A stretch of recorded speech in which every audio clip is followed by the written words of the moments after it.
Hello everyone. So, talking about chapter number 6.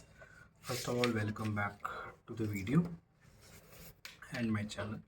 So, chapter number 6 of the book, which we are currently going through, 0 to 1, is You Are Not a Lottery Ticket.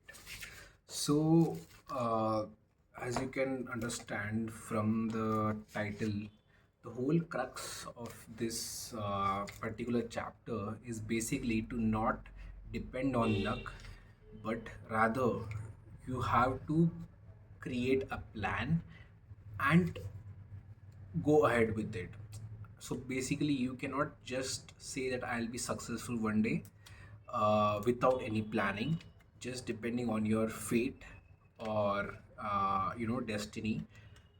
Rather, if you have to be successful, you have to be very good in planning. It's a basically cause and effect thing. So if you plan correctly, you will succeed.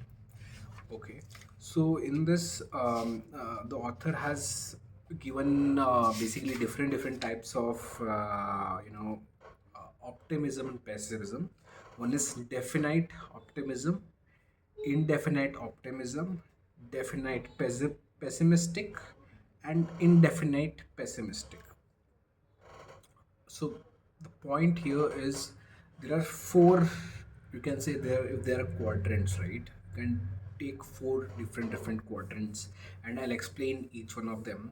So basically, definite optimism is you are optimistic about the future with a definite plan. So you know that if I do this thing, I will surely get success. The chances of getting success are very high.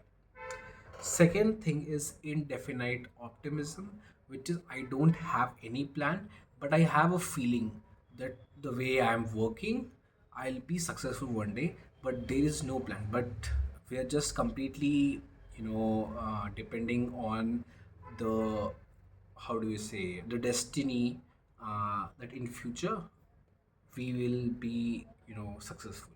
There's just no optimism, but there's no planning. Next is pessimism. Here, there are two, again, definite and indefinite. So definite pessimism is a company which is thinking negatively, that they are still behind other companies, and they make a plan basically to kind of go ahead of these companies or catch up the pace. But in reality, they are doing really good, but they are kind of thinking that they are still behind the race. Okay, so that's the thing. And next is indefinite optimism, where there is no plan, but the company or anyone is just thinking that I'm still behind, I need to do more, I need to do more, but there is no planning which is there is no planning, but they are still doing some work. So if all these four things are clear, so the author has said that indefinite optimism, if you remember. So he has given particular examples also for each case. So let me go step by step. Let's say definite optimism, right? So it talks about the United States, US, from the era of 1950s to 1960s was the period when there was a definite optimism. Lot of people, were very much optimistic, but they had a plan. Lot of good companies came into the picture with a proper planning. But as time passed, US shifted from definite optimism to indefinite optimism. Now people are optimistic about the future, but they do not have any plans. For example, if you know, there were a lot of there was crisis like economic crisis, dot-com bubble, and the real estate crisis which happened in 2000, because people were very optimistic, oh, things are going into good, but they did not have the underlying idea of what's exactly inside it. They are very much positive, but without anything, without knowing anything what's inside it, right? So that's the indefinite optimism. Next, when you talk about definitely pessimistic. So here he has given the example of China. China, during that era when the author has written the book, at that time it was very much, as per him, it was definitely pessimistic. So they had a particular plan that to become successful, but they were always of the opinion, but that they are still lagging behind the developed countries like US, Europe, etc., and they need to catch up the pace. But if you know, China is the factory of the world, right? They almost manufacture all the products that are there in the world. So they are the factory of the world, despite being that they are still thinking that we are still behind the other countries. So that is called pessimistic attitude. But they had a plan.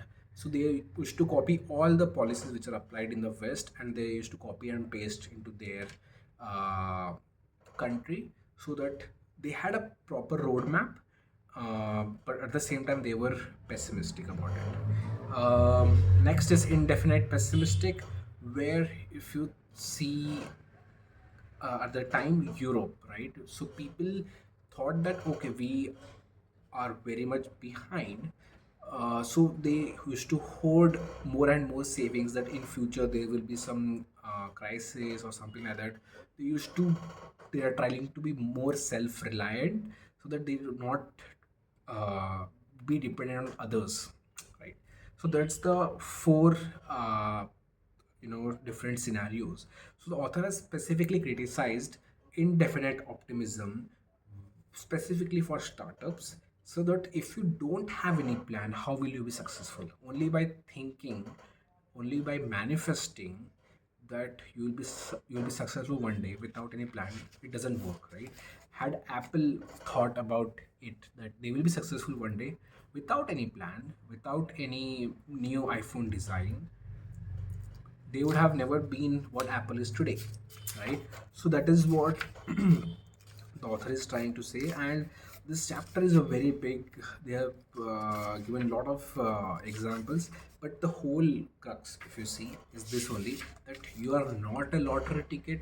You cannot be just optimistic and hope for the best in the future. You have to take step. You have to be responsible. So you have to take control of your own life. That is the thing, that is the takeaway basically from this chapter. Hope you like this video. Let me know in comment section if there is any feedback or criticism on the video or in the series. Thank you very much again.